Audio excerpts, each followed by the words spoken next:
नमस्कार मित्रों, हमारी सीरीज चल रही है ग्रहों के सिद्धांत पर।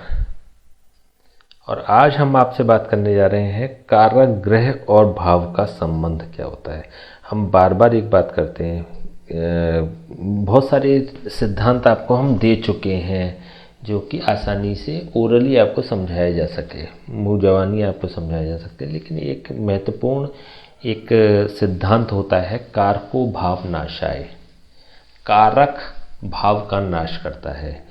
कोई भी ग्रह किसी न किसी भाव का कारक होता है, और ऐसा होता है कि कोई कोई ग्रह कई कई भाव के कारक होते हैं। तो कोई ग्रह जिस भाव का भी कारक होता है, वो कोई सा भी भाव हो, उसमें अगर बैठ जाता है, वो ग्रह अगर उस भाव में बैठ जाता है तो उसका नाश करने वाला बन जाता है, उसको पीड़ा पहुंचाने वाला हो जाता है, उसको परेशान करने वाला होता है, उसमें नेगेटिविटी क्रिएट करने वाला होता है। ठीक है ना। तो चलिए अब पहले हम जान लेते हैं कौन से भाव ग्रह कौन से भाव के कारक है। सूर्य पहला, नवा और 10वें भाव का कारक है। प्रथम भाव, नवम भाव और 10वां भाव। चंद्रमा चतुर्थ भाव का कारक है। मंगल तृतीय भाव और षष्ठम भाव का कारक है, तीसरे भाव और छठे भाव का। बुध चौथे भाव और 10वें भाव का, चतुर्थ भाव और 10वां भाव, 4th एंड 10th हाउस। गुरु 2, 5, 9, 10 और 11 इन भावों का स्वामी है। शुक्र 7th हाउस का स्वामी है। शनि 6, 8, 10 और 12 भाव का स्वामी है। ठीक है, भाव आप समझते ही हैं जो हम कुंडली में बात कर रहे हैं लगातार।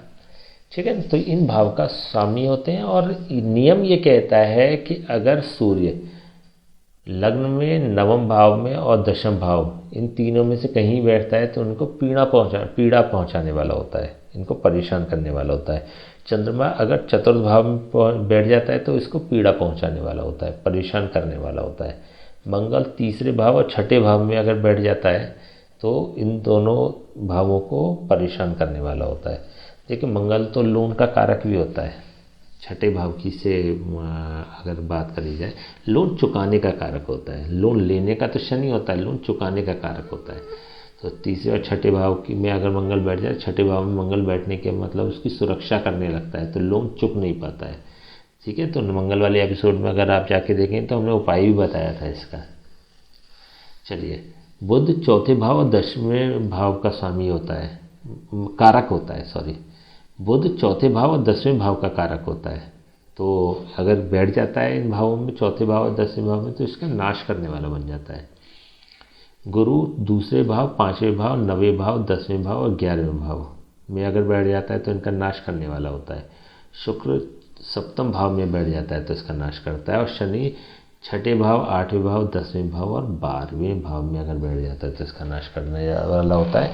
और ये देखिए, अलग से एपिसोड लिया है इसका। अलग से एपिसोड लेने का उद्देश्य ये है कि ये आपके दिमाग में अच्छी तरह सेट हो जाए कि ये महत्वपूर्ण बात है। ठीक है, इसको अवॉइड नहीं किया जा सकता है, तो इसको हमेशा आपको ध्यान रखना है, इसको रट लेना है, कंठस्थ कर लेना है इन चीज़ों को। और हमेशा जब भी आप कुंडली देख रहे हैं तो इस नियम को अपने दिमाग में रखना है कि कारको भाव नाशाय, किसी न किसी रूप में वो नुकसान जरूर दे रहा होगा। किस रूप में दे रहा होगा वो आपको समझना पड़ेगा। वो जब जैसे जैसे सीरीज़ आगे बढ़ेगी, ये एपिसोड्स आगे बढ़ेंगे, तो हम भी आपसे बात करेंगे। आपको भी अपने दिमाग में ये सोच के रखना है, या फिर इसको दिमाग लगाना है कि ये नाश तो करेंगे, लेकिन किन किन चीज़ों का करेंगे, उनके कारकत्व का करेंगे, जिसके वो कारक बने हुए हैं उसका करेंगे। जैसे गुरु की बात आती है, पंचम भाव में अगर बैठा होता है तो पुत्र प्राप्ति में बाधा उत्पन्न करता है। ठीक है ना, क्योंकि पंचम भाव पुत्र का भी होता है, गुरु खुद भी पंचम भाव का पुत्र का कारक होता है। तो पंचम भाव में गुरु का बैठ जाना पुत्र प्राप्ति में बाधा उत्पन्न करता है।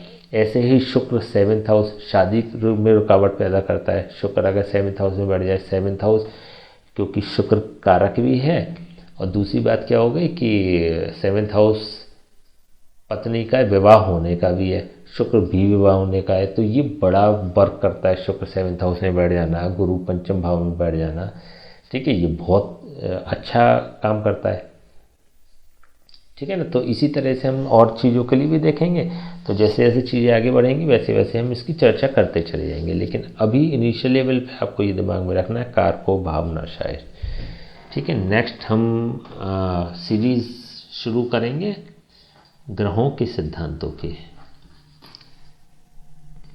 तब तक के लिए आज्ञा दीजिए, नमस्कार।